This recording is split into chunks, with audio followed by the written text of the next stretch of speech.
Hi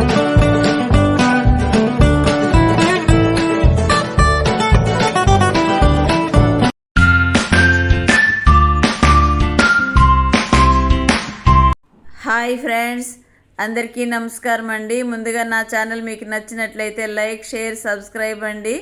ఏదైతే నెల్లూరుకి వెళ్తున్నామండి, అక్కడ వ్యూ రోడ్లో వెళ్తుంటే ఈ కొండలు అవన్నీ కనిపించాయి. అది కొద్దిగా వీడియో తీశాను. అక్కడక్కడ చాలా బాగుందండి. వెదర్ అయితే కూల్గా ఉంది. వెళ్తుంటే చాలా హాయిగా అనిపించింది. ప్రకృతి ఆనందాన్ని ఇస్తుంది కదండి, అది వెలకట్టలేని ఆనందం అండి.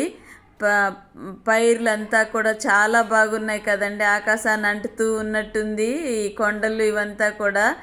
అందుకని కొద్దిగా వీడియో తీశానండి. ఎలాగుందో లైక్, షేర్, సబ్స్క్రైబ్ అండి. ప్లీజ్ ఫ్రెండ్స్, నచ్చిన వాళ్ళు, వీడియో చూసిన వాళ్ళు ఒక లైక్ చేస్తారని ఆశిస్తున్నాను. ఇదిగోండి నెల్లూరుకి వెళ్ళే రోడ్డు అండి. ఇదంతా కూడా పెద్ద బైపాస్ రోడ్ చేసేస్తారండి. వెడల్పుగా వచ్చేసాయి రోడ్లన్నీ కూడా. చాలా బాగుందండి చూస్తుంటే. అసలు ట్రాఫిక్ ఇబ్బందే లేకుండా వెళ్ళిపోయి వచ్చేసాం మేము. ఇక్కడైతే పెసరపప్పు కూర చేస్తున్నానండి. నేను పెసరపప్పు కొద్దిగా వేపుకున్నానండి. కొంచెం గోల్డిష్ కలర్లో వచ్చేట్టుగా వేపాను. దాని తర్వాత బాగా కడిగేసి కుండలో చేస్తున్నానండి. కుండలో పెసరపప్పు కూర చాలా టేస్ట్గా ఉంటుందని ఇలా చేస్తున్నాను. దానికి టమోటాలు కట్ చేస్తున్నానండి. టమోటాలు 2 తీసుకున్నానండి. మీడియం సైజు టమోటాలు తీసుకున్నాను. సూపర్గా వచ్చిందండి కూర అయితే మాత్రము. సన్నగా కట్ చేశాను. అన్నీ పచ్చివే వేసేస్తున్నానండి. అందులో అన్నీ కొంతమంది ఫ్రై చేసి కూడా కలుపుతారు కదా, నేను అన్నీ పచ్చివే వేసేస్తాను. ఆనియన్స్ అంటే ఉల్లి, వెల్లుల్లి సపరేట్గా వేపుకొని కలుపుతున్నానండి. ఇదైతే నేను తినను కదా, ఉల్లి వెల్లుల్లి తినను కాబట్టి ఇది ఇలా చేస్తున్నానండి. ఇందులో వేయాల్సిన పదార్థాలన్నీ వేసేస్తాను ఈ పప్పులో. టమోటాలు, కొత్తిమీర, కరివేపాకు, పచ్చిమిర్చి, ధనియాల పొడి కొద్దిగా అన్నీ ఇందులో వేస్తానండి. సూపర్ టేస్ట్గా ఉంటుంది ఇలా పప్పు. 2-3 సార్లు వీడియో కూడా పెట్టున్నాను. ఈరోజు మళ్ళీ అది చేస్తున్నానండి. ఇదిగోండి టమోటాలు, కొద్దిగా పసుపు వేసాను. ఉడికేటప్పుడే పెసరపప్పు కడిగి ఉడికిపెట్టేటప్పుడే ఇవన్నీ వేసేస్తాను పచ్చివే. చాలా ఉడికిన తర్వాత చాలా టేస్ట్ వస్తుందండి. ఇలాగ ఒకసారి ట్రై చేసి చూడండి మీరు కూడా. పచ్చిమిర్చి, పిల్లలు ఉన్నారు, మనవడు, పెద్ద కొడుకు, కోడలు, పిల్లలు వచ్చారండి ఉదంపూర్ నుండి. ఫెస్టివల్ కదా, లీవ్ పెట్టేసి వచ్చారు. ఇదిగోండి ఈ ఉల్లి వెల్లుల్లి సపరేట్గా వేపి ఇందులో కలుపుతానండి. ముందుగా కొద్దిగా కూర సపరేట్గా తీసేసుకొని దాని తర్వాత ఇది కలుపుతాను, అంటే కావాల్సినవి కలుపుతానండి. పోపు పెట్టేస్తాను. ఉడికిన తర్వాత పోపు పెట్టి ఇందులో కలిపేస్తానండి. సూపర్ టేస్ట్ అండి. ఇందులో క్యాబేజీ ఫ్రై చేస్తున్నానండి. క్యాబేజీకి పోపు పెట్టుకున్నాను. పోపు పెట్టుకొని పోపులో జీలకర్ర, ఆవాలు, కొద్దిగా పచ్చిశనగపప్పు వేసానండి. వేగిన తర్వాత క్యాబేజీ సన్నగా కట్ చేసుకొని అందులో వేస్తున్నాను. క్యాబేజీ ఫ్రై, పెసరపప్పు కూర అండి. మా ఇంట్లో ఈరోజు స్పెషల్ అదేనండి. రేపు పండుగ కదా, నాన్ వెజ్ రేపు తింటారేమో. ఈరోజైతే ఎవరూ తెచ్చుకోలేదండి. మా వారేమో రొయ్యలు తెచ్చుకున్నారు, అది మా కోడలు చేస్తుందండి. నాన్ వెజ్ అయితే నేను చేయను కదా, అది తెలిసిన విషయమే కదా. నాన్ వెజ్ ఎప్పుడు చేయడం 22 ఏళ్ళు అయిపోయిందండి నేను చేసి. తప్పదు అనుకుంటే మాత్రం చేస్తాను, అలాగనేమి లేదు. చెయ్యను అనేమీ లేదు. తప్పదు, ఇంకెవరు లేరు ఇంట్లో అనుకుంటే మాత్రం నేనే చేసి పెట్టేస్తానండి ఇంట్లో వాళ్ళకి. ఇదిగోండి క్యాబేజీ ఫ్రైలో కొద్దిగా ఎండుమిర్చి కూడా ఒకటి వేసానండి. ఫ్రై ఉడుకుతూ ఉండగానే పోపు పెట్టేస్తున్నాను ఇందులో. కూర అయితే రెడీ అయిపోయిందండి. యమ్మీ యమ్మీ టేస్ట్ అని చెప్పాను కదా.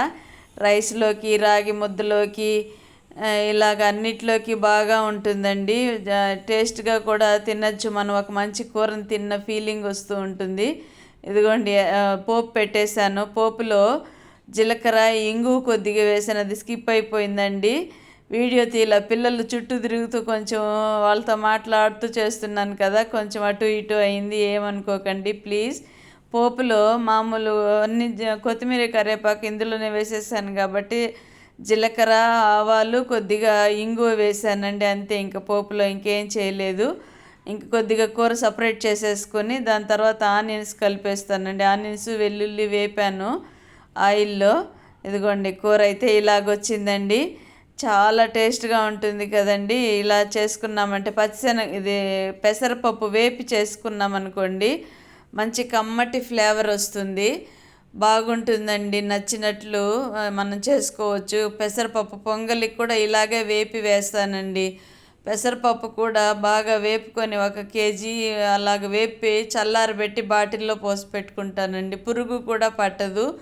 ఈ చలికాలం కదా, కొంచెం ఇబ్బంది అవుతూ ఉంటుంది, ఒక్కొక్కసారి పురుగు పట్టేస్తూ ఉంటుంది కదా, అలాంటిది కూడా ఉండదండి. ఇలాగ వేపి చల్లారబెట్టి పెట్టుకున్నామంటే పప్పులు, ఇదిగోండి ఇలాగొచ్చిందండి కూర. ఉప్పు మర్చిపోయానండి, ఉప్పేలు అన్నీ వేశాను. ఉప్పేలు అన్నిటికీ రుచినిచ్చేది ఉప్పే కదండి, కాబట్టి అది చేస్తున్నాను. ఇదిగోండి ఇటుపక్క మా అమ్మాయి రొయ్యల కూర చేస్తుంది.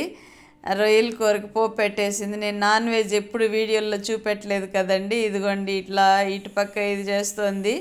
ఇటుపక్క క్యాబేజీ ఫ్రై అయిపోయిందండి. ఫ్రైకి ఏమో కొద్దిగా కారం వేస్తున్నాను. కారము కొద్దిగా వేరుశనగకాయల పొడి వేసానండి. ఫ్రై ఇంకా ఉప్పు ముందే వేసేసాను. ఫ్రైలో ఉప్పు పసుపు వేస్తేనే కదండి అది త్వరగా వాడుతుంది, అంటే ఉడుకుతుంది.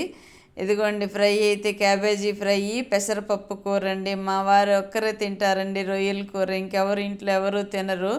అమ్మాయి లాస్ట్ పొయ్యి మీద పెట్టి చేస్తుంది.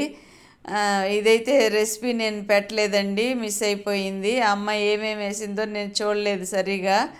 ఇదిగోండి ఫ్రై అయితే ఇలాగ తయారైందండి. సూపర్ టేస్ట్ అండి. అన్నీ కూడా బాగా కుదురుతాయి. ఓపికగా మంచి మనసుతో మనం చేయగలిగితే ఇంట్లో వాళ్ళందరూ తింటారు, తినాలి తప్పదు. వాళ్ళు కూడా హ్యాపీగా ఫీల్ అవ్వాలి అనే ఆలోచనతో మనం చేసామనుకోండి, అన్ని కూరలు మంచిగా వస్తాయండి. మంచిగా ఏ మసాలాలు ఏ వేయకపోయినా కానీ, సింపుల్గా ఏ వేసినా కానీ మంచిగా అనిపిస్తాయి మనకు.